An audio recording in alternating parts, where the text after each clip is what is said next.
diberikan notifikasi bila suara saya menghilang ya, karena seringkali demikian. Yang saya hormati juga, kasih banyak, saya hormati para dokter sekalian, Ketua Persi Bali, yang saya hormati beserta seluruh tim. Selamat siang, salam sejahtera untuk kita semuanya. Assalamualaikum warahmatullahi wabarakatuh. Om Santi Santi Om. Terima kasih sekali lagi untuk memberikan kesempatan pada saya untuk berbagi apa yang kami lakukan di rumah sakit kami dalam rangka bagaimana caranya supaya ini bermanfaat untuk semua.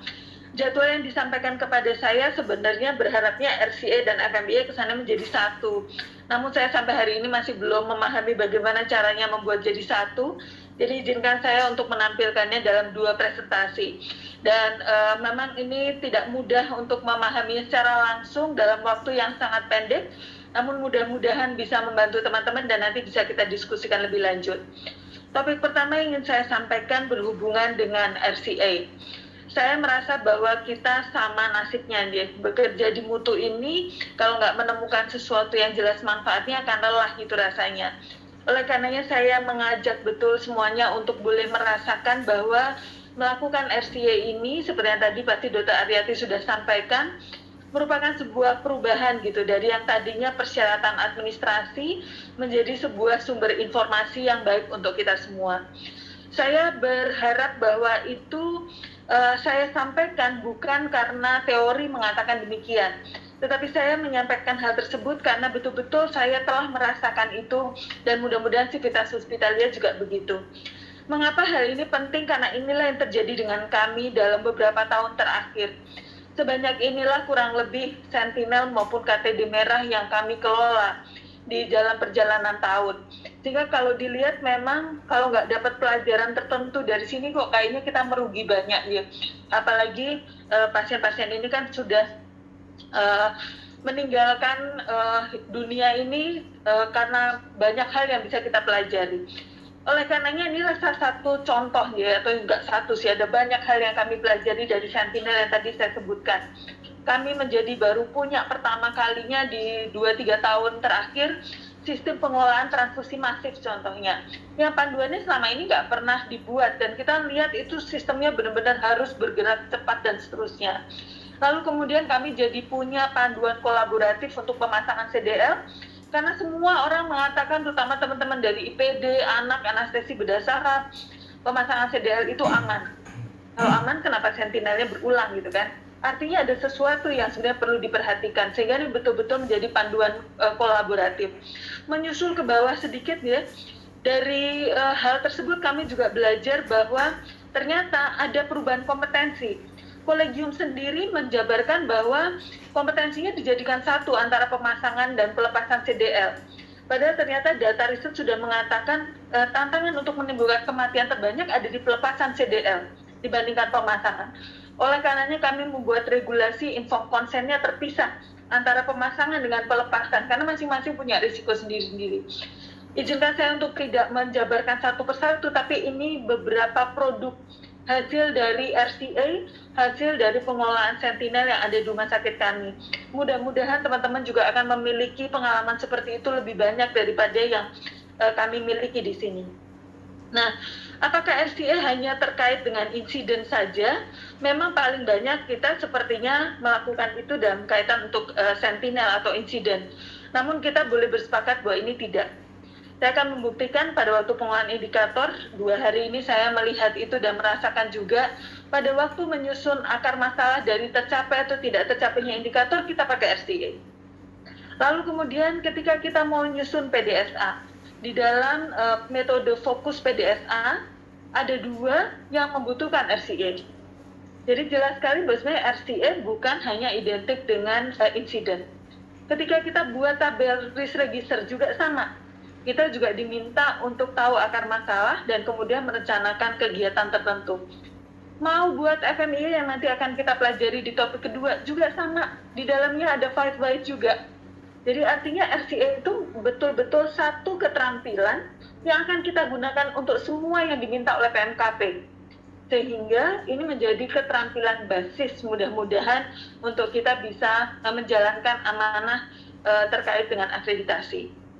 Nah, memang kita juga tahu bahwa RCA juga bisa kita mintakan untuk kejadian-kejadian yang mengejutkan, yang di luar kemampuan kita, kegagalan proses dari sesuatu yang tadinya nggak kita pikirkan ada, ketika ada kerusakan atau kehilangan aset, atau kemudian penghentian produksi, ketidakpuasan konsumer. Sehingga tampak jelas yang lainnya bahwa ternyata yang butuh keterampilan RCA bukan hanya komite mutu. Jadi bahwa saat ini yang banyak pelatihan adalah komite mutu, tetapi sebenarnya yang membutuhkan pelatihan tersebut tidak hanya komite mutu. Oleh karenanya ini akan menjadi satu hal yang baik nanti setelah pulang dari pertemuan ini juga disampaikan kepada teman-teman yang lain, karena seyogyanya RCA seharusnya menjadi kapasitas semua orang yang bekerja di tempat yang berisiko seperti rumah sakit. Nah, namun demikian izinkan kali ini saya hanya berfokus pada RCA yang terkait dengan insiden. Tugas pertama kita ketika kita akan melakukan RCA adalah buat alur. Mana sih yang harus di RCA, mana yang harus dilakukan dalam bentuk investigasi sederhana. Jadi, kita diminta untuk menyusun alur. Kami membuat ketetapan bahwa RCA dilakukan untuk semua insiden yang gradingnya kuning, tetapi boleh dilakukan oleh unit kerja. Sehingga kapasitas melakukan RCA bukan hanya dominasinya komite mutu. Kepala unit, teman-teman yang ada di unit juga perlu untuk melakukan hal tersebut. Kita menerima laporannya. Lalu kemudian ketika grading merah, itu memang kita harapkan ini bisa dilakukan oleh komite mutu, sehingga yang tadi di grafik awal, Dokter, Bapak, dan Ibu bisa melihat itulah yang kemudian kami kelola di komite kami. Untuk sentinel, kami membuat perbedaan. Kalau tadi 2 kali 24 jam, kalau yang ini sesegera mungkin. Karena potensi untuk tuntutannya besar. Kita berharap kita harus segera menyampaikannya kepada pimpinan, jangan sampai beliau terkejut gitu. Kenapa tahu-tahu ada tuntutan atau tulisan di media yang beliau belum tahu. Oleh karenanya kita membuat laporan itu segera dan jelas, ini juga harus di RCA. Baik, ketika kemudian kita berpikir gitu, kenapa bisa dapat sentinel sebanyak tadi gitu ya. Memang nomor satu, sensenya harus dirasakan seberapa aman sih rumah sakit kita. Sehingga kalau kemudian laporan sentinelnya tuh 0, itu sebenarnya memang benar demikian, ataukah sebenarnya under report? Ataukah nggak ada yang mau report gitu. Jadi itu yang lebih sering kalau tadi melihat salah satu pertanyaan tujukan ke Dokter Aryati, gimana membangun, tantangan paling besar adalah teman-teman kita tidak tahu kalau itu sentinel, sehingga tidak melaporkan. Nah, izinkan saya untuk berbagi topik-topik yang tentunya nggak saya bahas satu persatu. Kami biasanya mencoba membaca laporan dari NSS. Ini menarik, ini kan seperti BPJS-nya kita ya. Dan dia mengganti semua kejadian-kejadian itu, sehingga dia selalu updating. Ketika dia harus mengganti biaya akibat sentinel. Ini dipublish bulan Mei kemarin. Sebenarnya data ini lebih sedikit sekarang. Saya pertama kali membaca data ini dari tahun 2019. Dan ini lebih lengkap. Nah, sekarang sudah berkurang, tetapi yang saya tampilkan kepada dokter, Bapak, dan Ibu adalah yang lengkap, jadi yang 2019. Dan ketika saya lihat masih ada beberapa yang berulang.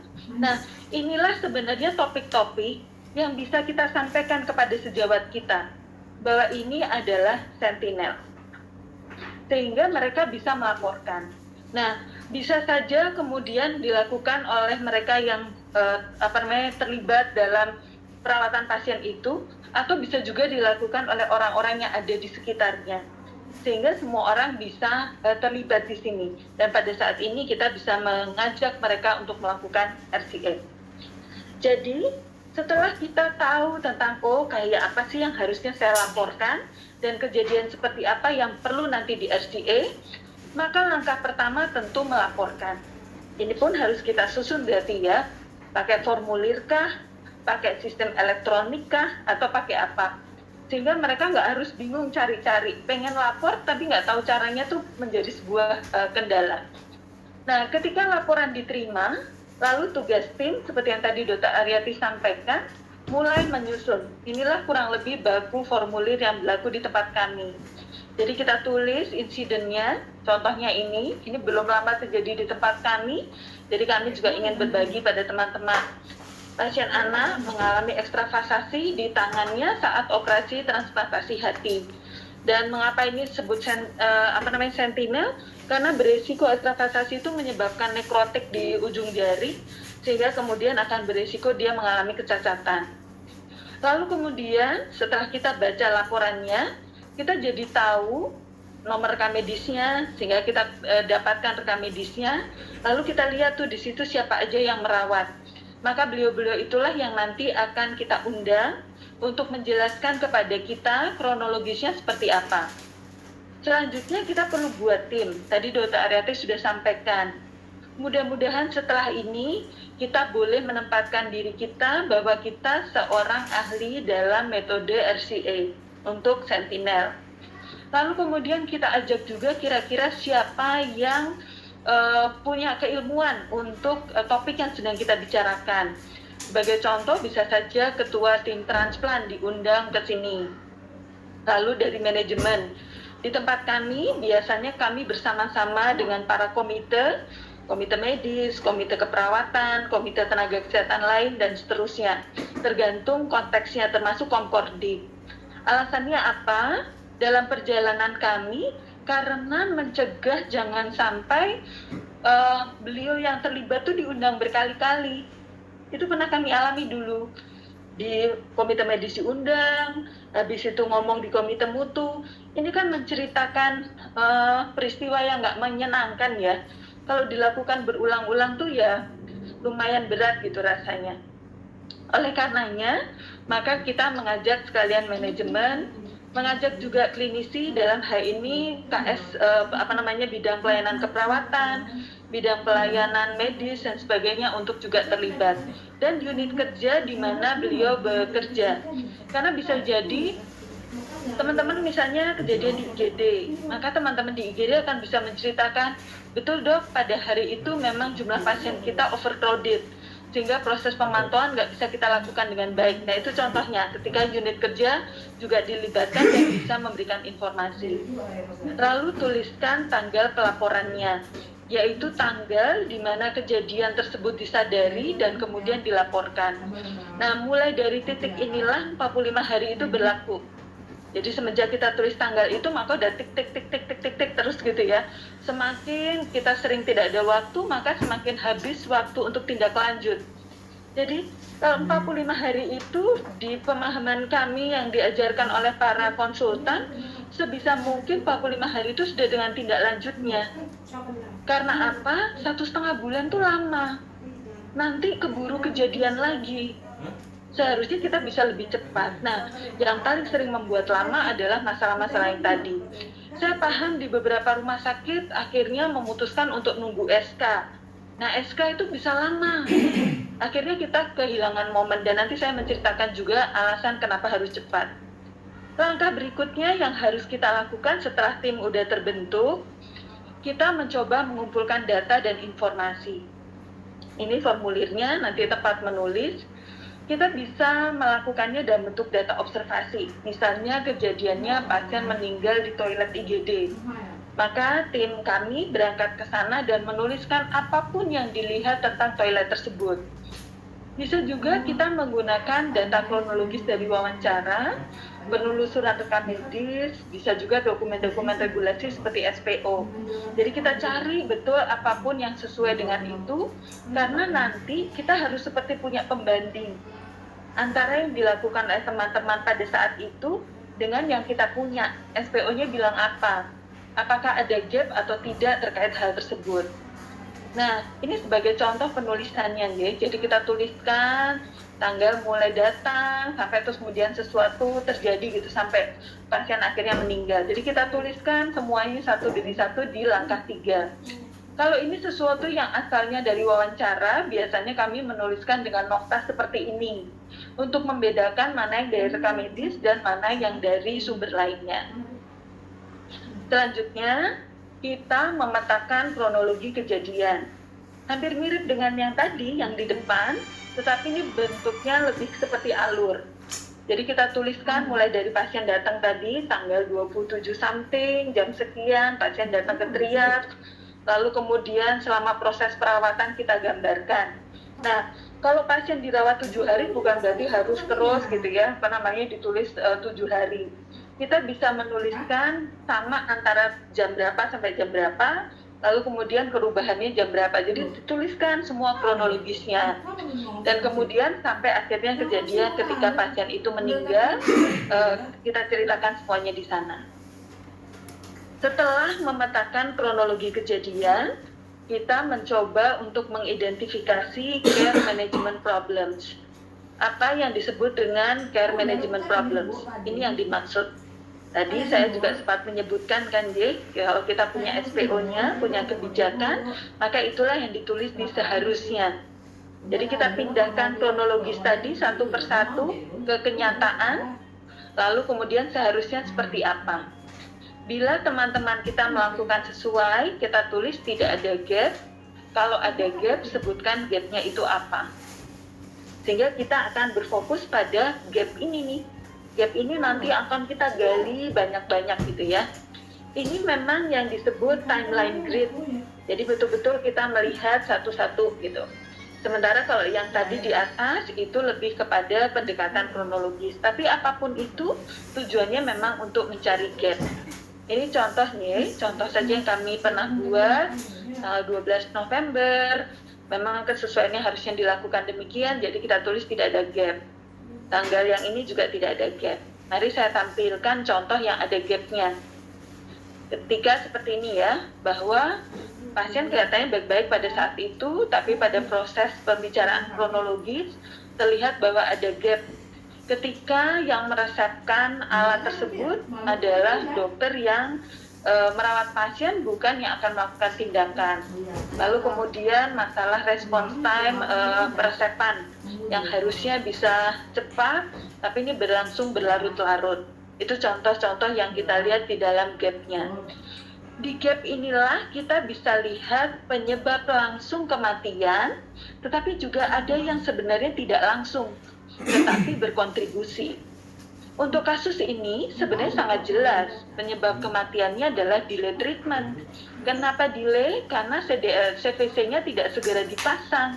Kenapa tidak segera dipasang? Muncul deh tuh yang meresepkannya orangnya beda, sehingga tidak lengkap, atau sudah diresepkan tapi terlalu lama sehingga nggak dapat dan seterusnya dan seterusnya.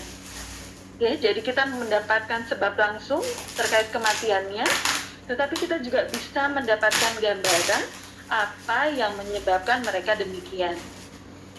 Nah, sehingga kita tuliskan CMP-nya seperti ini nih, dan nomor 1 ini kita pindahkan ke situ. Jadi yang ada gap saja, dan tidak ada gap ya nggak ada masalah. Lalu kita coba untuk merancang dengan apa CMP ini akan kita cari akar masalahnya. Kebetulan dua-duanya dengan analisis perubahan. Gimana cara memilihnya? Nanti saya akan jabarkan lebih lanjut. Tapi di sini saya sudah sampaikan. Mengapa dipilih analisis perubahan? Karena analisis perubahan ditujukan untuk akar masalah yang sistemnya sudah ada. Jadi SPO-nya sudah ada, tentang respons time obat sudah ada, tentang cara peresepan sudah ada. Jadi sebenarnya sistemnya sudah ada.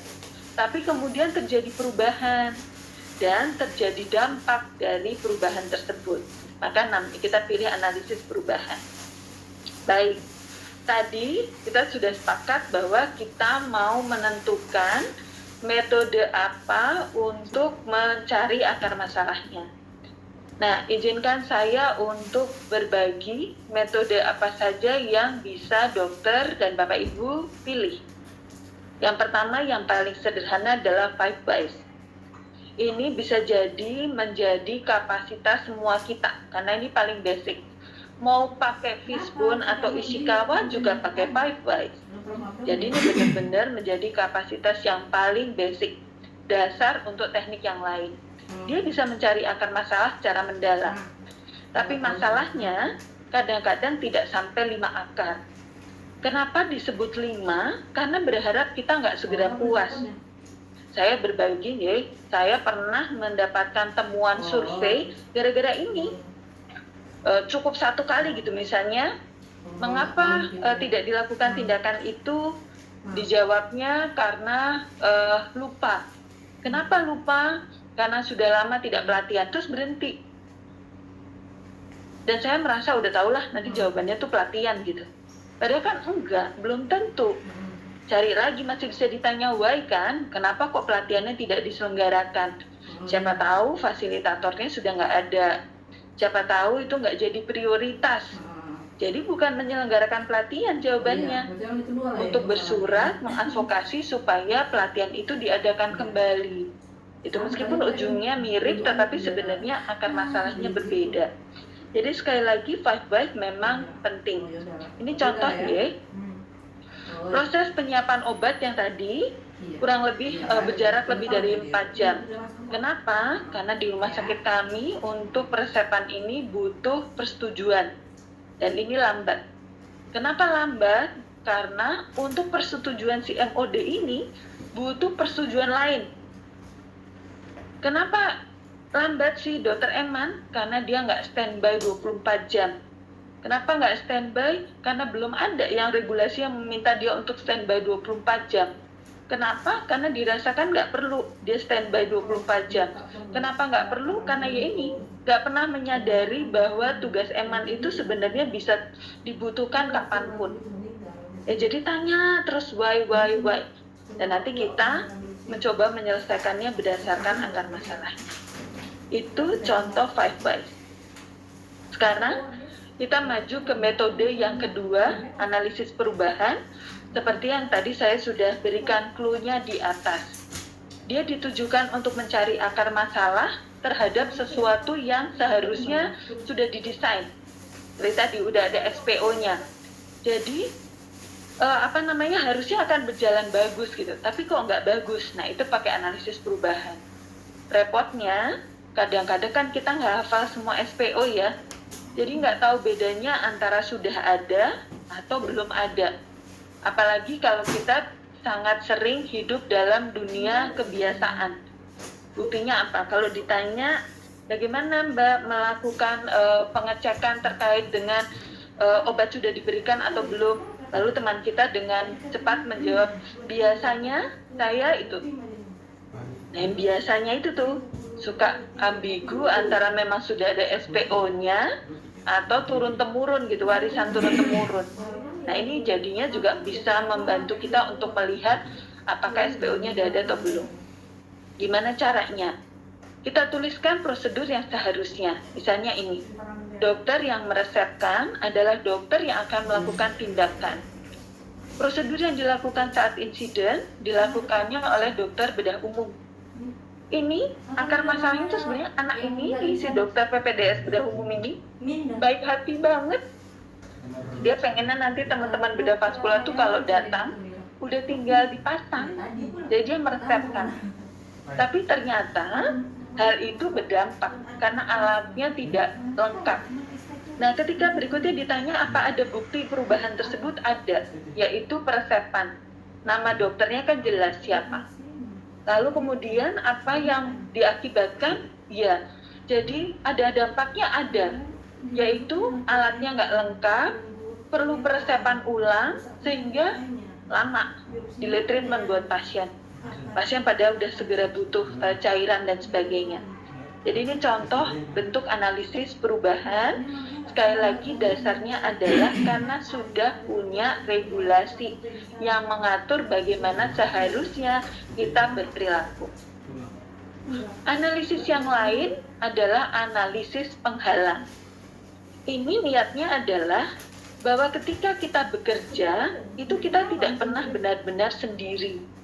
Kita selalu menjadi bagian dari sebuah sistem.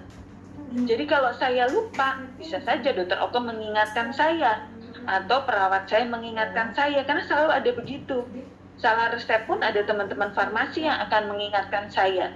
Jadi sebenarnya sudah didesain akan ada penapis. Ini kan model kayak Swiss cheese. Nah, pertanyaannya, apa yang terjadi ya pada saat itu kok penghalangnya kolaps sehingga gagal lanjut pasiennya akhirnya begitu. Bagaimana kira-kira agar penghalang itu terus berhasil gitu. Jadi penghalang bukan negatif ya, tapi penghalang yang justru positif. Nah, namun demikian data ini seringkali tidak diketahui. Jadi resikonya asumsi. Lalu kemudian akar masalahnya jadi menggantung karena nggak tahu persis sebenarnya apa yang terjadi. Kalau ini terjadi pada orang saya tadi, kenapa dokter Oke nggak ngingetin saya gitu ya? Itu tuh bikin dokter Oke stres.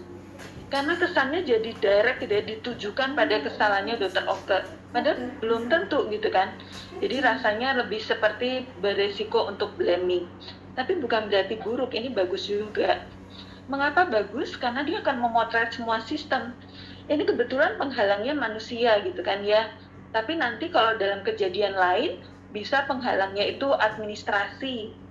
Misalnya seperti tadi tuh, ada proses persetujuan. Dan itu bisa menapis nih. Nggak lengkap nih dok, kayaknya alatnya. Cuma segini biayanya, dan seterusnya. Ada penghalang alat. Jadi sebenarnya banyak penghalangnya.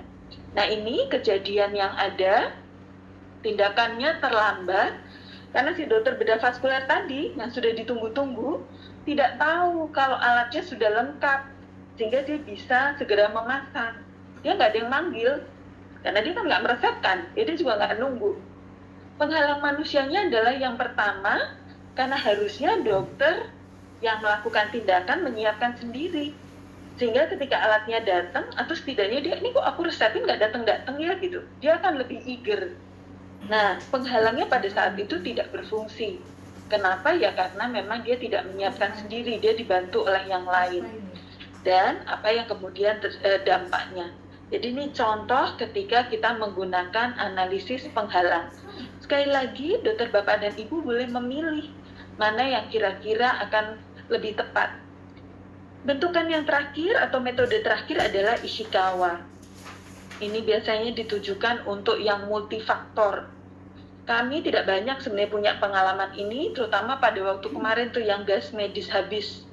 Itu benar multifaktor banget.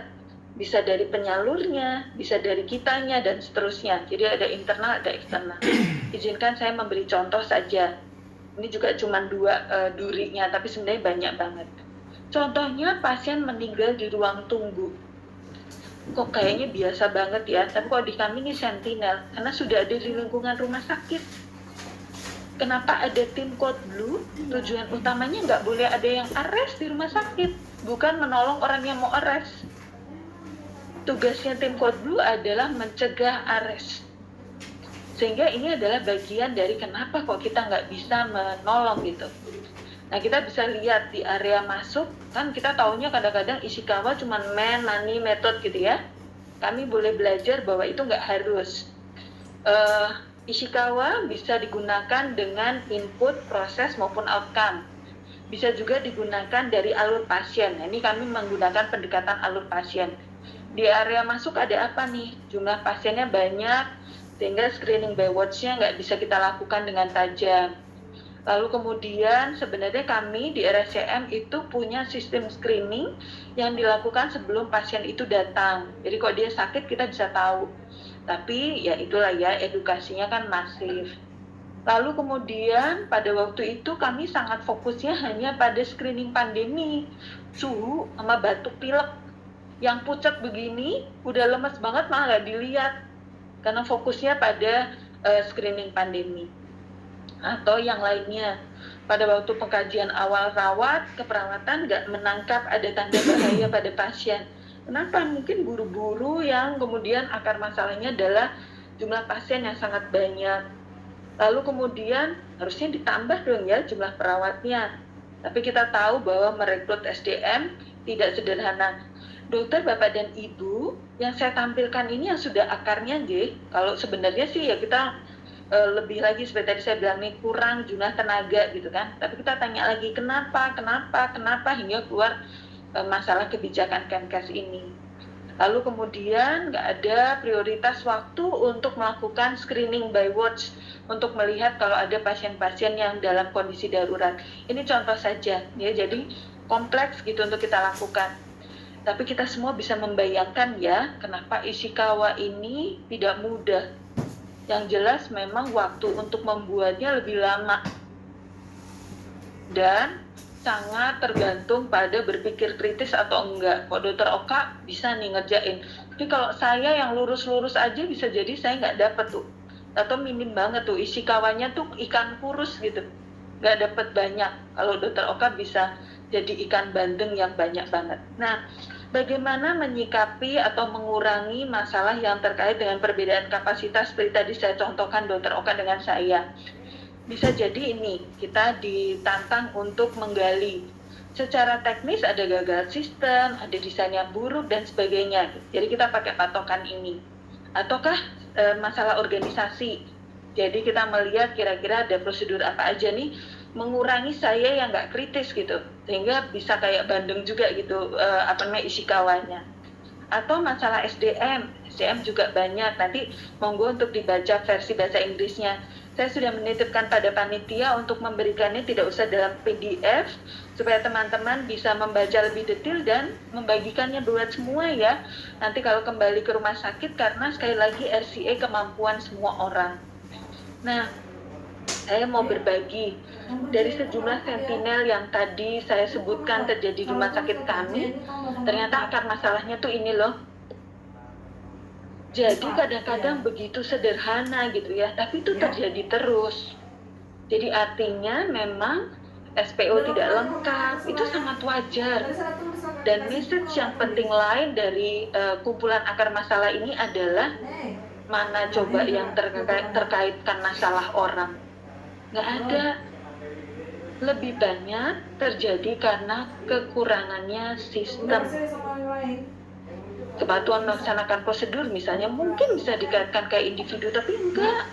Kalau nggak ada yang melakukan sosialisasi, kalau tidak ada yang melakukan evaluasi, ya wajar kalau kemudian lalai. Sistem, semua kapasitas sistem, kebutuhan tenaga sistem, even komunikasi juga sistem. Yang paling sering menyebabkan teman-teman saya tidak berkomunikasi baik apa sih? Karena sibuk banget. Nggak bisa punya kesempatan untuk yuk duduk bareng kita bahas pasien ini, nggak ada. Yang ada adalah saya berharap Dr. Oka akan membaca rekam medis yang saya tulis. Nggak sempat bilang Dr. Oka titip ini ya. Jadi sistem betul yang menjadi dasar sebagian besar dari sentinel, bahkan komunikasi adalah 99% penyebab kenapa sentinel sering terjadi. Jadi sekali lagi lebih banyak tidak terkait dengan individu. Sehingga ini salah satu kunci mengapa budaya keselamatan bisa kita bangun. Lalu berhubungan dengan tugas rutin yang terlambat kita identifikasi masalahnya. Sebagai contoh tadi, di akar masalahnya adalah karena tidak pernah dikenali risiko itu sebelumnya. Nanti kita akan membaca juga, kita tuh kalau punya ide, rasanya pasti berhasil. Nggak pernah berpikir bahwa ide itu mungkin ada tantangannya. Nanti di sesi yang berikutnya ya, saya akan menunjukkan itu, dan mudah-mudahan kita menjadi orang yang semakin baik. Kok saya sih merasa itu banget nih, lebih sabar, lebih coba berpikir luas, dan tidak menyalahkan siapa-siapa untuk apa yang terjadi. Tahap berikutnya adalah penyusunan rekomendasi dan rencana tindak lanjut. Ini formulirnya, jadi akar masalah yang sudah kita dapat nanti dipindahkan ke sini. Kita susun rekomendasi dan tindakan perbaikan, penanggung jawab, serta kapan kira-kira diselesaikan. Ini ya kurang lebih isinya bila nanti tidak terlalu jelas. Ini contoh yang kami pernah miliki. Nomor ini adalah nomor akar masalah, kan tadi bikin kotak-kotak dan sebagainya ya, masalah 1, masalah 2, supaya nggak ada yang terlewat. Karena kan dia begitu, ini adalah bagian terakhir dari laporan RCA. Jadi udah nggak kompos mentis kadang bikinnya. Jadi kalau ada nomornya lebih enak, nggak ada yang hilang. Nah, penanggung jawab biasanya kami tulis unitnya. Jadi ini menjadi masalah unit, tanda bahwa masalah sistem bukan orang. Waktu penyelesaiannya, saran saya dituliskan tanggal ya, dan masuk dalam koridor 45 hari. Dulu kami nulis Maret. Wah, Maret itu ya dari tanggal 1 sampai 30 gitu kan. minggu pertama juga selalu begitu gitu kan, atau 1 bulan lagi tuh lebih parah lagi, itu pernah kami alami dulu. 1 bulan lagi dibaca hari ini sama dibaca bulan depan tetap 1 bulan lagi, jadi nggak pernah ada waktunya. Lalu tampilkan bukti penyelesaiannya, jadi nanti mereka mengembalikan itu kepada kita cocok dengan apa yang kita harapkan. Ini sebagai informasi saja untuk kita bahwa ternyata ada rekomendasi yang sifatnya tuh kuat. Kalau dilihat dari contoh-contohnya lumayan ya. Ini kan misalnya karena supaya dia tidak lupa, lalu kemudian pakai alat-alat yang IT gitu ya. Itu akan mengubahnya lebih besar daripada orang disuruh ngingat, itu maksudnya. Jadi stronger action kalau kita kemudian punya bantuan atau sistem yang simple. Ini kalau intermediate action, jadi ini menggambarkan kekuatan ketika kita memberikan rekomendasi. Saya harus jujur di hadapan dokter, bapak dan ibu, rekomendasi saya masih banyak di area intermediate, bahkan di area weak. Ini contohnya, double check. Susah banget, training, sampai apa gitu ya. Apalagi metodenya daring gitu ya, susah sekali untuk menjaga training itu. Jadi ini buat kita paham deh, kalau kita rasanya udah melakukan sesuatu kok terjadi lagi, jangan unit yang dimarahin. Saya jadi melihat bahwa oh iya ya rekomendasi saya memang tidak cukup kuat sebenarnya. Nah, dokter, bapak dan ibu, apa yang kita rekomendasikan adalah calon PDSA dan FMIA. Jadi kalau kemudian kita masih bertanya, aduh bikin PDSA apa ya, FMIA apa ya, ini adalah salah satu data yang bisa kita pakai. Setelah rekomendasi dikirim, kita melakukan pelaporan, wajib ya. Laporan kepada direksi maupun ke dewas yang diminta oleh TKRS kan begitu. Nah, yang diminta semua sentinel ya. Nah, terus kemudian biasanya kami untuk melaporkan, kami buat beberapa prioritas. Terutama kalau untuk insiden, kita memberikan prioritas yang berulang. Akar masalahnya berulang harus terdeliver ke sana. Terus atau berpotensi berulang. Perlu eksekusi segera, misalnya untuk investasi sumber daya. Misalnya kita mengalami kerusakan begitu banyak defisit. Itu kan harus cepat. Kalau enggak pasti sentinelnya banyak terjadi. Sehingga itu harus terdeliver cepat sampai ke dewas. Untuk menyelesaikannya butuh kolaborasi lintas unit. Makanya kita di bawah dirut kan ya, karena supaya bisa mengkoordinasi lintas direktorat. Atau stakeholder eksternal, ini pernah terjadi nih yang soal gas kemarin kan, masalahnya kehabisan se-Indonesia. Ya, gas harus tahu. Kita juga pernah mengalami terkait dengan alat, yang ternyata alat itu nggak ada spare part-nya di Indonesia, tapi ada di e-katalog dokter, bapak ibu. Dan kita harus beli kalau berdasarkan e-katalog ya. Pas terjadi sesuatu, ternyata setelah pasiennya meninggal, teman-teman baru bilang, nih spare part-nya nggak ada dok di Indonesia. Kenapa nggak bilang dari kemarin? Tapi ya sudah, kan sudah terjadi. Tapi dari situ kita bersurat kepada Kementerian Kesehatan, kayaknya nggak cocok deh ditaruh di e-katalog. Karena kalau dibeli nggak akan bisa diperbaiki nantinya. Itu contohnya. Nah, bukan cuma sama direksi, sama dewas saja. Tugas kita yang lain harus didiseminasikan. Saya ambil contoh lagi soal CDL tadi ya. Saya punya 5 sentinel terkait CDL. 1, kejadian di bedah vaskuler. Kejadian kedua di IPD. Kejadian ketiga di anak. Kejadian keempat di anestesi bedah vaskuler lagi. Kalau kejadiannya terus-menerus di bedah vaskuler sih bisa ini. Jadi tanda bahwa satu kejadian itu bisa terjadi di tempat lain. Oleh karenanya, meskipun kita tidak menyebutkan unitnya, apalagi orangnya, tetapi mutiara dari pembelajaran RCA tersebut sebaiknya disampaikan atau bisa didapatkan oleh yang lainnya juga. Sehingga semua orang bisa melakukan pencegahan agar tidak terjadi di unitnya. Setelah pelaporan selesai, kita memantau. Jadi itu tadi kan ada tanggal-tanggalnya 1 Maret, ya benar-benar gitu. Kami di Komite Mutu punya 1 KPI yang bunyinya itu, tindak lanjut terhadap rekomendasi sentinel yang tepat waktu sesuai standar.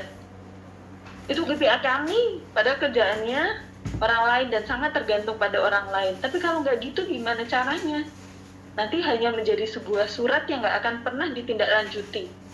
maka kami mengundang mereka dan seterusnya. Nah, sekali lagi, sebisa mungkin waktu melakukan pemantauan, masuk dalam koridor 45 hari.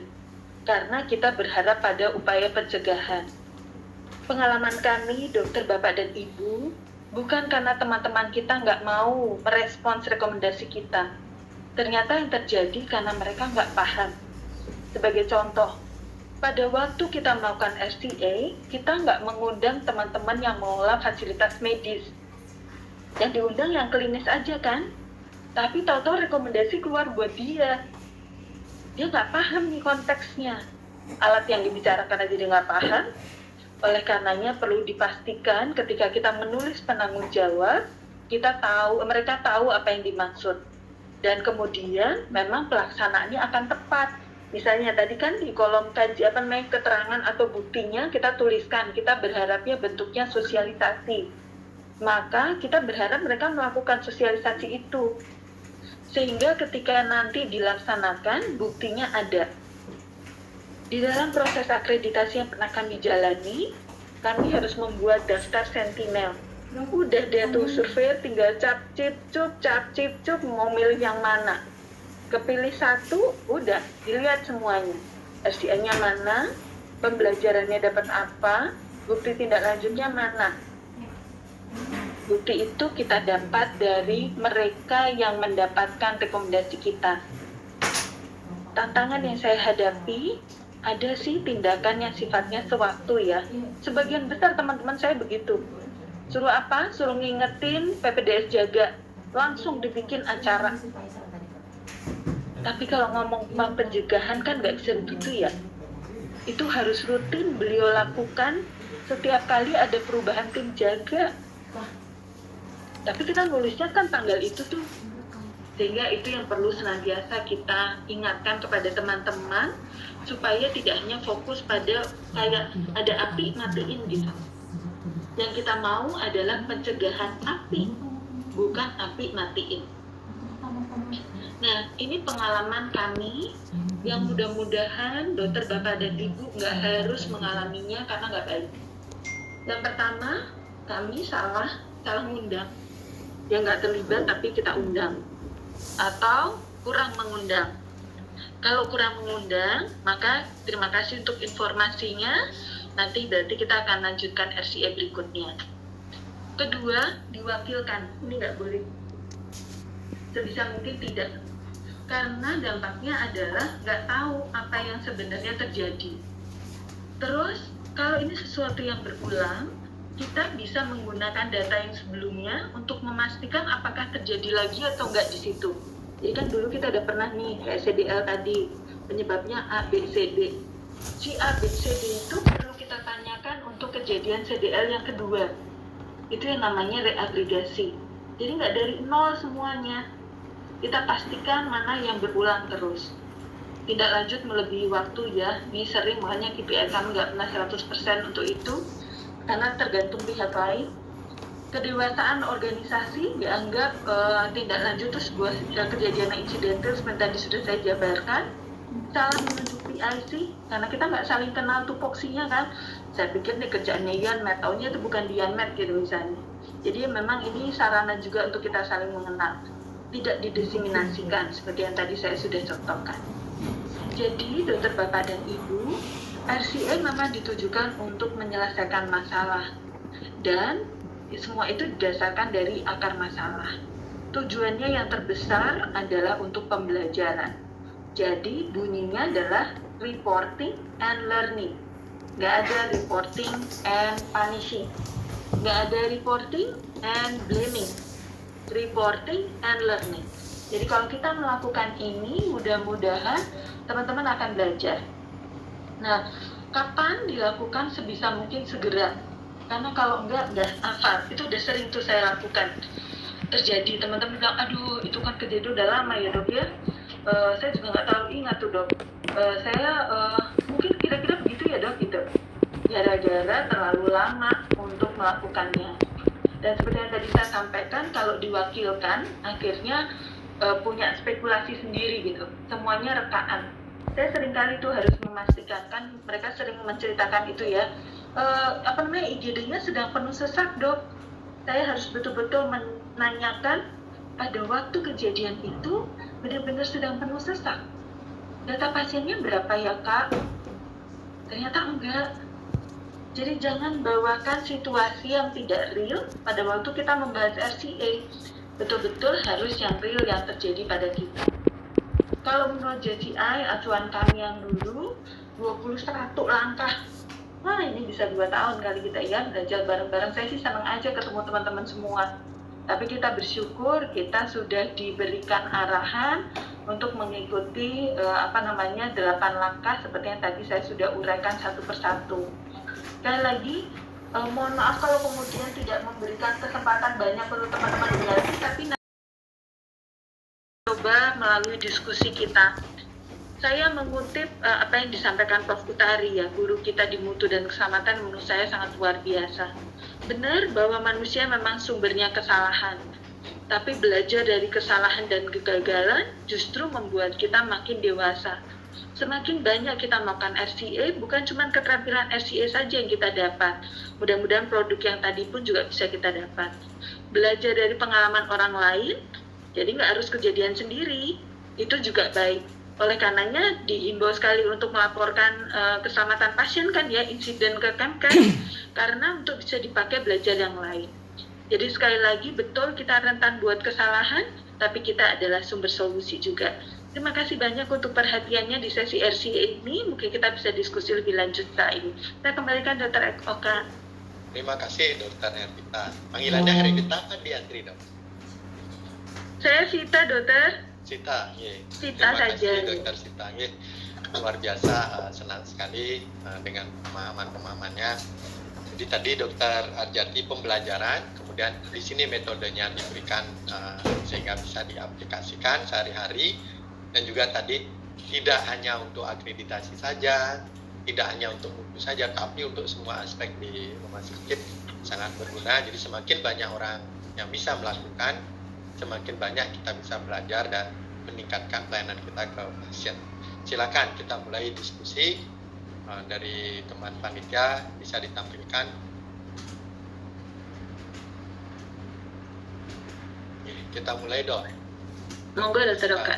Laporan, apakah laporan insiden grading biru perlu kita lakukan RCA di laporan eksternal? Silakan Dok. Baik, terima kasih banyak Dr. Eni, makasih Dr. Oka. Dok, ini sebenarnya regulasi tergantung kita ya Dok. Kalau di kami biru tidak Dokter, biru masih investigasi sederhana saja, yang waktunya bisa kita tentukan. Jadi kami tidak membuat itu harus RCA. RCA baru kami mulai ketika gradingnya kuning. Dulu sebenarnya waktu di awal-awal kami yang melakukan semua RCA termasuk yang ada di unit. Ini ya Dok, sebagai gambaran untuk pengingat saja. Oh maaf, ternyata nggak bergerak dia ya. Benar. Nah, namun demikian kalau sekarang dokter semuanya dikirim ke kami, malah yang sentinel nggak punya waktu kehabisan gitu, sehingga kami menurunkannya kepada unit ini dokter di tempat kami, namun tentunya sangat berbeda ya, boleh saja sesuai dengan kapasitas masing-masing. Begitu barangkali Dokter Oka. Salam untuk Dokter Eni. Karena ini teman angkatan sekolah saya dulu nih. Iya, reuni ya Dok. Reuni di workshop. Ini berarti kebijakan masing-masing. Mungkin nanti awalnya bisa komite mutu dulu. Yang jago mutu dulu. Kemudian lama-lama diserahkan ke unit. Sisanya yang kasus sentinel baru dikoordinir oleh teman mutu. Mungkin gitu Dokter Sita ya. Betul Dokter Oka.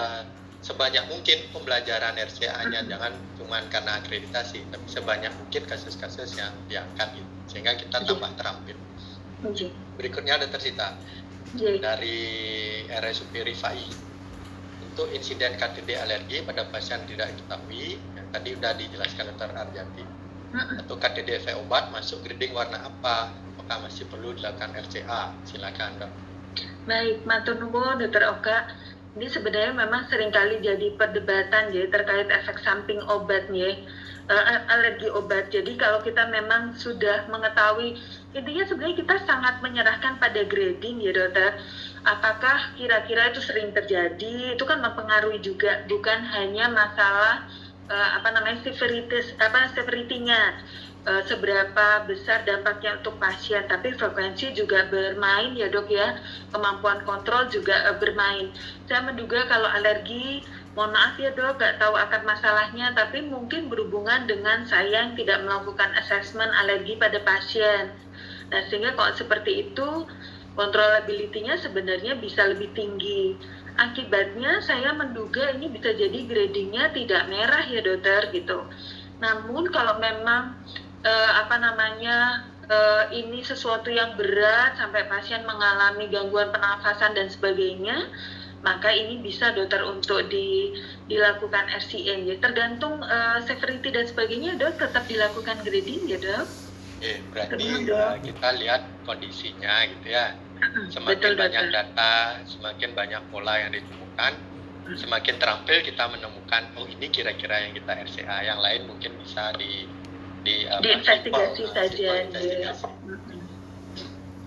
Oke, kita lanjut. Selama dari Rumah Sakit Avicenna, selama ini untuk menentukan kejadian sentinel selalu dikaitkan dengan kata-kata itu masih berhubungan dengan perjalanan penyakit atau orang-orang yang terkait takut bahwa sentinel adalah catatan hitam. Bagaimana cara dokter untuk dapat menggali apakah itu kejadian sentinel atau bukan? Apakah setiap kejadian kematian dievaluasi oleh dokter bahkan sebelum ada laporan insiden? Nah, ini bagus nih dok, silakan. Bagus banget Mbak Fitri, ya. Semuanya luar biasa ya. Mbak Fitri, ajarkan saya berbagi dari pengalaman ya Mbak ya, karena dulu saya pernah begitu. Pokoknya meninggal, gak cocok dengan diagnosis, langsung saya tetapkan sentinel. Namun saya tahu apa, bisa diketahui bahwa saya basicnya psikiatri, jadi ya saya nggak tahu kalau ini kejadian penyakit dalam, bedah, dan yang lainnya. Saya nggak punya kapasitas itu. Dan karena sering ternyata salah Mbak Fitri, maka saya mengubah. Mulai dari undangan saja saya udah ubah gitu, yaitu dengan mengajak teman-teman berkumpul untuk potensi sentinel. Saya nggak mengatakan itu sentinel. Kedua, ketika kita bertemu, setelah saya sampaikan, kami mendapatkan laporan seperti ini, kami ingin mempelajari lebih dahulu apa yang terjadi pada pasien sebelum kita tentukan ini sentinel atau bukan. Nah, banyak kali kami harus menyampaikan definisinya lagi Mbak Fitri, gitu, bahwa yang disebut sentinel itu seperti apa. Nah, kita tahu di definisi yang sekarang di Starkes lebih luas ya. Kalau dulu kan kesannya meninggal saja gitu. Sekarang cedera berat sampai dia harusnya ruang rawat biasa jadi ICU pun juga. Bahwa kalau nanti semua menyepakati bahwa ini bukan sentinel, ya nggak apa-apa, semua kan happy gitu. Tanpa saya seperti punya otoritas gitu mengatakan ini sentinel. Karena kan saya nggak tahu kejadiannya seperti apa. Dan biasanya tidak hanya saya konfirmasi dari satu orang. Saya tanyakan juga, kan tadi ada dalam tim kita ahlinya ya, jadi kita tanyakan pendapatnya juga. Oh memang ini penyakitnya suka begitu, berapa persentasenya kejadiannya, ya sudah. Nanti kita semuanya akan legowo, tetapi yang paling penting dalam proses itu, biasanya teman-teman saya akan tetap bilang, tapi ya Fit, sebenarnya bisa loh supaya nggak terjadi kematian tuh kita A, B, C, D. Jadi tetap dapat pembelajaran, nggak ada ruginya ngumpul gitu. Selain tambah kenal ya, tapi juga ternyata tetap dapat pembelajaran. Itu barangkali Mbak Fitri ya, jadi kita nggak seperti orang yang menghakimi bahwa ini pasti sentinel. Kita belajar dari beliau juga. Terima kasih. Terima kasih Dr. Sinta. Jadi kalau misalnya pertanyaan yang tadi itu boleh nggak misalnya gini dok, ada yang hal-hal yang sudah ditetapkan oleh standar nasional kelompok sentinel, nah, itu sudah memang harus kita tindak lanjuti. Betul. Kemudian ada hal yang kemudian lokal di rumah sakit kita yang perlu kita sepakati, kira-kira ini perlu kita pikirkan apakah ini sentinel gitu ya dokter ya. Betul, boleh Ya. sekali Dokter Oka, betul sekali, itu bisa kita lakukan gitu ya. Nah, ketika mau menentukan daftar itu pun juga kan akhirnya kita belajar sama teman-teman itu ya. Nah, mereka sendiri bisa melihat bahwa iya ya ini sentinel nih. Jadi definisinya datang dari para ahlinya. Makasih Dokter Oka. Berarti kira-kira kalau kematian itu kan sebetulnya kita tidak bisa menolak kematian gitu ya, tapi Iya. setidaknya kematian itu dengan harga diri, kematian dengan dignity gitu ya. Iya, Memang betul, perjalanan betul. penyakitnya, kemudian kita sudah, petugas kesehatan sudah sangat waspada, Betul. semua risiko sudah kita kerjakan, kelola, kemudian pasien meninggal. Jadi meninggalnya Betul. mungkin dengan sebuah kelayakan perjuangan kemanusiaan kita, seperti itu ya Betul, kira-kira ya. Nah, saya juga sering kali menanyakan seperti ini, Dokter Oga, apakah misalnya kalau ada yang kita lakukan, yang kita bisa lakukan dan kita perbaiki, sebenarnya pasien ini bisa tidak meninggal di hari itu gitu. Meskipun saya sampaikan bahwa itu urusannya Tuhan ya, tetapi apakah sebenarnya masih ada yang bisa kita lakukan untuk menambah gitu kualitas dari kehidupannya sebelum kematian? Betul, Dokter Oga. Terima kasih. Betul. Terinspirasi juga seperti pasien yang gagal ginjal terminal itu misalnya, kalau tidak ditolong mesin mungkin cepat meninggal, tapi upaya kemanusiaan kita menciptakan mesin dan bisa memperpanjang hidup, sepertilah kurang lebih ya, Dok ya. Betul sekali, Dokter Aga. Semangatnya adalah untuk pembelajaran menjadikan kualitas hidup pasien itu meningkat lah, kurang lebih seperti itu. Oke, terima kasih. Kita lanjut ke pertanyaan berikutnya. Silakan panitia. Oh, habis ya? Oh, terima kasih. Terima kasih Dokter Sitangi untuk sharing pengalamannya, luar biasa, teknis, sangat menyentuh untuk kondisi kita sehari-hari. Kita lanjut, Dok, ke FNIA berarti ya sekarang. Betul, Dokter Aga. Terima kasih banyak. Layar dan waktu dipersilakan. Terima kasih, Dokter Aga. Saya izin lanjut, Dokter Anom, untuk ke topik berikutnya, yaitu FMIA. Nah, ini dia. Menunya rada lumayan. Saya sudah berusaha untuk mengurangi jumlah slide, tapi agak sulit, tapi mudah-mudahan nanti kita bisa menjalaninya sama-sama. Baik, sebentar. Saya izin.